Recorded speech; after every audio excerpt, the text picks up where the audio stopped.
greatness, the pinnacle of athletic performance. So you think after all that hard work, sailing off into the sunset would be the easy part, right? Right?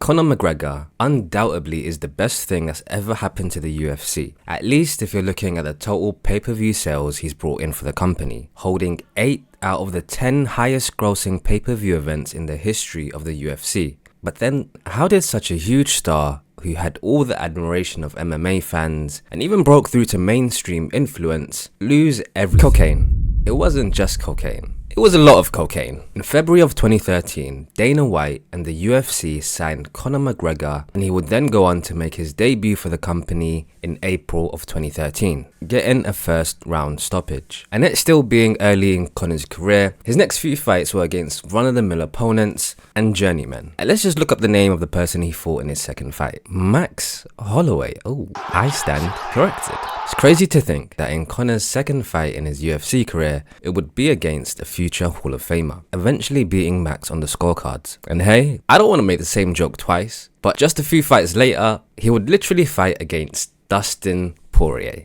getting a second round stoppage. Now this was back in 2014, way before I started watching the UFC, back when it seemed like the company was actually focused on building stars, as opposed to how things have been running recently, where it seems like Big Bodie doesn't need big name superstars in the current UFC model of making money, especially when he's consistently getting multi-billion-dollar contracts. All the while, a lot of these fighters are still on 10 and 10 contracts. But back then, the UFC actually cared about having fans invested in their fighters, so you'd often see marquee fighters on big platforms promoting their fights. But if we're being fair here, there are certain personality types that are inevitable. And I feel that Prime Conor was inevitable. The way he spoke on the mic led to some of the most famous lines in MMA history. Who the fuck is that guy? Who the fuck is that? And his confidence would actually make his opponents doubt their own ability. But the most important factor that led to Conor's superstardom was the fact that he had some of the craziest knockout power in the UFC, with multiple early knockouts against high-level opponents. Just a quick side note about Conor's power. In the trilogy between Conor and Dustin said something that I found to be really interesting. And that's, in one of the fights that he won, he said that Conor's power was the same, but he just didn't have the same aura about him. Conor had kind of lost his aura to you. You didn't see that around him anymore. But I wonder, this is an entirely different environment, right? I mean, we're talking sold out, bunch of Irish flags everywhere. And we know that Conor performs well under the lights. Does the challenge change for you? I know the fight's the same, but with everything that's around it, does the challenge change for you in this one because of this? Nah, not anymore. For me, the aura's not there anymore. Very dangerous fighter sitting right here for sure, no doubt. But I see a man, you guys in the crowd, cheer it up, have fun. But I see a man here in front of me that I defeated, and I know I can defeat again. But back to the rise of Conor. Conor would go on to make history in the UFC by becoming a 2-weight division champion. He did find himself taking a few bumps, but wound up in one of the biggest sporting pay-per-view events in all of combat sports history. And even though Conor lost the fight, which, if we're all being honest, we all kinda knew was gonna happen, at this point, I don't think a single person could have really said anything to Conor. But unbeknownst to this man right here, his life would only go downhill, and there's only one person Conor could blame. Spoiler, it's him. It's himself. It's himself. Now, this next thing that I'm going to bring up isn't just an incident, because I feel like what happened to Conor here is still affecting him to this day. And that's what Khabib did to him. Now, to the average person that watches UFC, even to the diehard, I feel like most people would think that Conor's reaction over the years is a bit of an overreaction. But this wasn't just any fight. This was literally the biggest UFC fight that there's ever been. And Conor got dominated.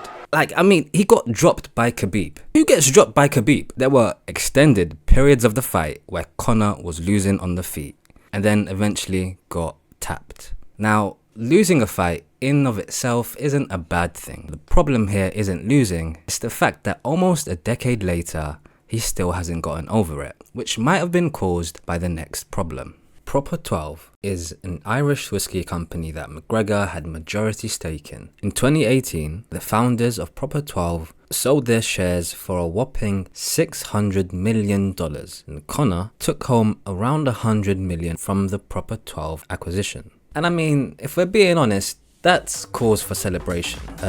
Conor, that's a bit much.